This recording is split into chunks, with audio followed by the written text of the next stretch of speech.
Hey guys, Squiggles here, bringing you another game. This one between FXOSLoG, or I'm just going to call him Slog, against Claves. But this is in fact MarineKingPrime.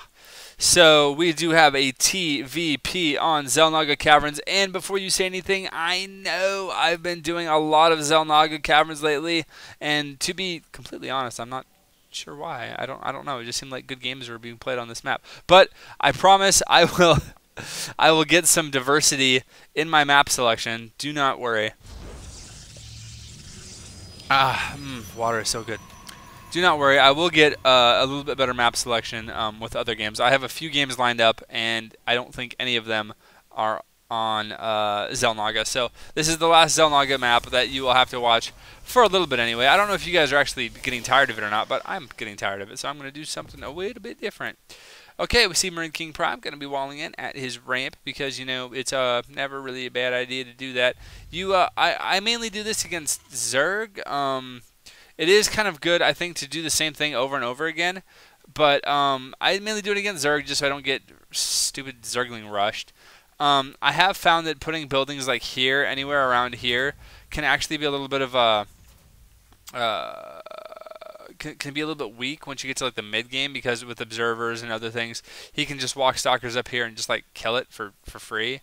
And it's really annoying to like try to micro marines, especially because stalkers have a longer range and they're faster. But oh my goodness, wait, where did? Oh, okay. I was wondering where. Wait, what are you doing? What are you doing, Marine King? Oh, snap. He's going to proxy Rax. You sly devil, you. And that's why his command center is a little bit slow. His orbital, rather, is a little bit slow. And he cut SCVs because he is going to get his orbital right now. But he is going to proxy Rax, and man, I love this about Marine King. He has such a variety of different styles that he does, and everybody's going to flame me on the forums for this. But I'm just saying, hear me out before you condemn me for my analysis. That I know he goes mainly bio, and that's why he's MarineKingPrime and everything, because he's so good with like just using Marines, and he kills top players with them. But the ways that he uses them and the timings that he uses are just really good. As you can see against Protoss, Marauders being the OP unit of choice, at least that's the consensus. So he is going to be getting Marauders with a very fast concussive shells. And I don't think that FXOSLoG is really going to be ready for this, because he does not realize that there is a barracks right here with Marines. So he's expecting, and because he'll be scouting this too. See, he just saw there is a Marauder, and he's like, okay, one Marauder, I can do this. I'm getting out of stuff. Oh, wait, does he not have a... Oh, phew. Okay. I was like, does he not have a Zealot? Which he doesn't, but that's his second Stalker, which is coming out. The only reason that scares me a little bit is because one Marauder kills one Stalker straight up, so if he didn't have a Zealot or another Stalker coming out, then it would just be bad news bears for him. Looks like this pressure could be pretty scary, though. A couple of SCVs coming down as well, and one SCV falling already, but at the expense of one of the Stalker's shields and half of his health. Now we have a few probes coming out, and these probes are going to be the sacrificial lambs. Looks like 3 probes going down right now, and Marine King doing a good job of focusing down that Stalker, killing that probe. So 4 probes lost versus 2 SCVs at this point, and doing a great job, like I said, of focusing down these Stalkers, really doing the damage he can do to these Stalkers. And it looks like Slog is going to... It looks like he'll hold this, but he is going to be losing quite a few probes. And oh no, maybe not. A great little micro there, pulling that Marauder back. There's 3 kills already. Holy crap. And this Marauder has 4. Oh man. And look, oh man, if that pylon goes down, that is huge. And look at this, using slow, he is going to be able to kite back and doing tons and tons of damage. There's the Zealot coming out, and that's what I'm talking about. It's not so much that the Zealot's doing damage because he's getting kited the whole time, but he's allowing the Stalker to do damage, and he's making Marine King micro a lot better than he would normally want to. And it looks like this pressure is finally going to be... Never mind, I lied. I was going to say this pressure is going to be killed, but nope. And oh, couple of Zealots being warped, and that is going to be this Marauder's cue to leave, I think, because Marauder can kite for pretty much indefinitely, especially one-on-one. But the problem is it also takes almost that long to do any damage to Zealots, because, I mean, just look at this. Look how much damage he's not doing to the Zealot. It's pretty crazy. And oh, sentries are out. Whew. So now he can force field the ramp, and he should be able to hold it now. And actually, Marine King has to be careful. If he gets force fielded in the middle, kind of like that, then he can give up units for free. He's going to want to see if he can get any kills, and he can't. SquigglesSlog doing a great job of keeping both of these Zealots alive, and these Zealots doing such a good job. Oh, man, look at that great force field. It looks like those Zealots are... oh, man. Oh, not... Okay, never mind. Not as good of a force field as it could have been. But Marine King just relentless with this aggressive attack. Not gonna let FXOSLoG have any kind of rest. But as you can see, because SquigglesSlog is defending quite well, he's actually ahead in supply, 40 supply over 32.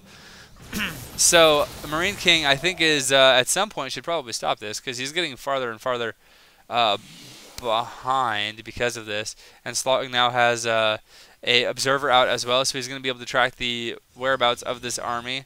And oh man, it's just he doesn't know that there's a barracks here still, and that's so awesome. I love that. I love that barracks is there. It's almost, I want to say, some people would say it's kind of all-in-ish having it right here, because that's a huge proxy. A lot of times you'll see people, like when I play against Zerg a lot, I'll hide a barracks like here or something, someplace where they won't really scout, at least not initially, and I'll rush with 2 racks that way. But you can just see, like, it's going to take so long for this racks to get back. So he was hoping to just kill him right there. It didn't work, but it's okay because, yeah, well, I mean, it's MarineKingPrime, so he should be fine. But it looks like Protoss is going to be getting his Nexus out. But not before Marine King, because his command center is done right now, and he is warping it into an orbital. I was saying this in the last game that I cast too with TLO. I was noticing that he does this, and apparently just a lot of pros do this, is they change their command into an orbital before they lift and move it. And the more I think about it, actually, the more I really like that, because just in case there's any kind of a timing push, it allows you to avoid having to lift and relocate again. And also, more importantly, you can see, and this is the big thing, is what just happened. He's able to, well, obviously produce SCVs twice as fast, but you could do that anyway. You get your energy started just a little bit sooner. So instead of building the command center and then floating it over here, and then building what you get here, he builds it here instantly and then floats it over, and he gets an extra probably 25 energy or so out of it. So quite cool. Oh, a little bit of a missed probe transfer there by SquigglesSlog, as all of his probes take the long route to harvesting minerals. But the Nexus is now done, and it looks like MarineKingPrime's orbital is going to land right now. Bam! So almost exact same timings on getting that expansion up. Great job attacking by Marine King, and really good job at defending by SquigglesSlog. Or SquigglesSlog rather. I said Slav. That's not at all what I meant. SquigglesSlog. And it looks like, oh man, I really hate to see this as a Terran, but it's really actually a good build. He's getting a ton of sentries, and look at the energy that some of these have stored already. And so what he's going to do is when he pushes, he'll probably get like a round of stalkers, and then when he pushes, what he's going to do is just, wow, I haven't had the production tab open this whole time. But what he's going to do is he's just going to make like a line of force fields and cut the army in half, and he could even make 2 lines and literally just engage the army of the Terran like 3 units at a time if you wanted to. It's pretty sick how that works. It also looks like he's going Colossus, adding on more gateways, so he's going up to 4 gates now. He did do a 2-gate robo expand, but now he is up to 4 gates and a robo, and he does have a Colossus out, and it looks like he is getting range as well. Meanwhile, we have Medivacs on the field for MarineKingPrime, as he does, and it looks like, wow, I'm actually surprised that he does not have upgrades started yet. That's one thing that I just assume that Marine King is going to do. I remember one game against Nest-T, I think it was Nest-T, at the GSL, this is like a couple seasons ago, and it was amazing how oh man, it might not be Nest-T. Crap. I'm not sure. If you know, post in the comments the game I'm talking about. But he literally went, he went Marine Tank, and he got busted instantly, managed to just barely survive as he sacrifices, yeah, just cuz. But, you got careful of the force fields. Oh, and here's the stem. And he's managed just to get in actually really close. Wow, that's a great job. Oh, and just focuses down one Colossus so fast. And it looks like these Marauders are going to be moving in and trying to focus down the other Colossus. And the Colossus is going to live. And this is, yeah, man, Colossus and Sentries are so good. And now you can see the huge difference. It's actually not, it's not as big as I thought it would be. But 90 supply for Marine King Prime versus 101 for Slog. And he manages to keep his Colossus alive. Okay, what I was saying before that was, as we go someplace else that is less noisy, proxy pylon. Okay, what I was going to say is he just ended up going mainly Marine against, he went like Marine Medevac against Zergling, Baneling, Muta, Roach. And anybody else would have lost. Like, his splits on his Marines were just legendary. And this is when people first started being like, holy crap, this guy's amazing. And he's only using barracks units for the most part. But the big thing that I noticed, and the whole reason I said this 5 minutes ago, was because I see that he doesn't have any upgrades done. And in that game, I was so focused on the action the entire time and just holding my breath and like, holy crap, holy crap, holy crap, and just admiring his spreads that I didn't even notice. But he was at like 3-3 very, very quickly. He got those 3-3 ups, and he didn't even get combat shields that game, but he did have 3-3 ups, and the Zerg was on like 1-1 or 0-1 or something, maybe even 0-0, and that's why his Marines were doing so good against like Roaches and stuff. But I was just so impressed with his play. So, oh man, that is such a scary force for Terran to deal with. Oh, great EMP going off there.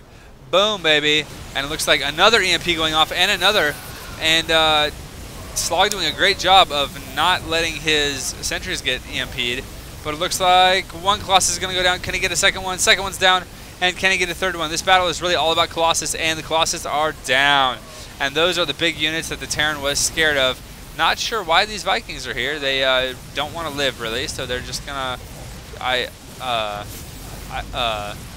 they're probably waiting for the next Colossus to come out. Oh, and there it is, and there they are, and they're putting down tons of pressure on this Colossus, and the Colossus is gonna go down. Oh man, and it looks like Marine King is actually in a great spot now, except he does have Marauders against Zealots, which isn't so good. I mean, it's annoying for both sides actually, because Zealots can't actually hit anything, and Marauders can't really kill Zealots very fast. And it looks like, look at the switch, it's now 113 versus 83. Marine King in the lead, and I'm a little bit scared for Slog now. I'm not sure if he can remake an army fast enough. And it seems like the army that he can make is going to be directly countered by these Marauders.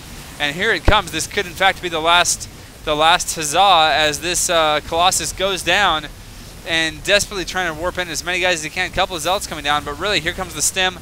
And I just do not see these Zealots doing much. And there's the GG. Wow, what a match.